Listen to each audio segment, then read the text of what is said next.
17 मे रोजी शिवाजी पार्कवरती महायुतीची सभा पार पडणार। या सभेच्या पार्श्वभूमीवर वाहतुकीमध्ये मोठ्या प्रमाणात बदल। काँग्रेसचे माजी विरोधी पक्षनेता साजिद खान पठाण यांच्या विरोधात अकोल्यामध्ये गुन्हे दाखल। प्रकाश आंबेडकर आणि पक्षासंदर्भात अपशब्द वापरल्या प्रकरणामध्ये गुन्हा दाखल। शांतिगिरी महाराजांचा सायकलवरून प्रवास करत प्रचार। पर्यावरण रक्षण आणि प्रदूषण मुक्तीचा संदेश देत सायकलवरती प्रचार। निवडणुकीमधून माघार घेण्यासाठी गिरीश महाजन भेटले होते, मात्र आता माघार नाही, शांतिगिरी महाराजांनी केलं स्पष्ट। मुंबई उपनगरामधील घरं 25% महाग होण्याची शक्यता। टीडीआरचे दर दुपटीने वाढले असून घर बांधणीसाठी आवश्यक कच्च्या मालाच्या किमतीमध्ये देखील मोठी वाढ। परिणामी आगामी काळात घरांच्या किमती वाढणार। आरटीई प्रवेश प्रक्रिया 17 मे पासून सुरू होणार। खासगी शाळांमध्ये 25% राखीव जागांसोबत महानगरपालिकेच्या स्वयं अर्थसहाय्यित शाळांमध्येही प्रवेश होणार। त्यासाठी पालकांना नव्यानं नोंदणी अर्ज करावे लागणार। स्टेट बँक ऑफ इंडियाकडून मुदत ठेवीवरील व्याज दरामध्ये वाढ। 2 कोटी रुपयांपर्यंतच्या मुदत ठेवीवरती 0.50 ते 0.75% वाढ।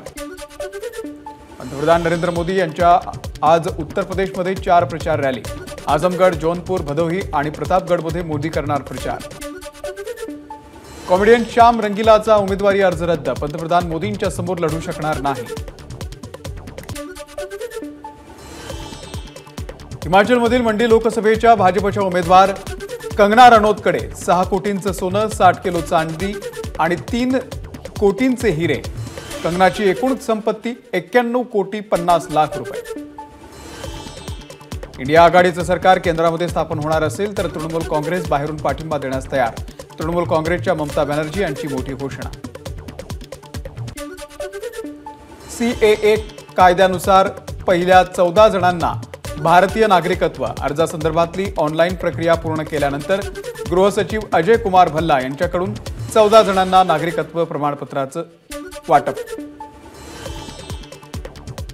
जेट एअरवेजचे संस्थापक नरेश गोयल यांच्या पत्नीचं कर्करोगामुळे निधन।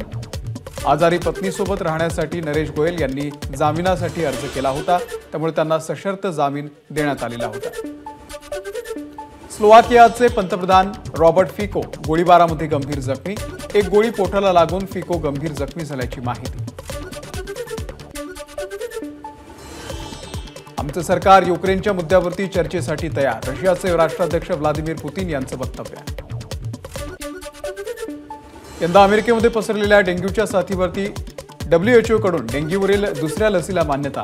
6 ते 16 वयोगटातील रुग्णांना ही लस देण्यात येणार। भारतीय फुटबॉलपटू सुनील छेत्रीची निवृत्त होण्याची घोषणा। 6 जून रोजी कुवेत विरुद्ध फिफा विश्वचषक पात्रता सामना। छेत्रीचा शेवटचा आंतरराष्ट्रीय सामना असणार। एबीपी माझा, उघडा डोळे बघा नीट।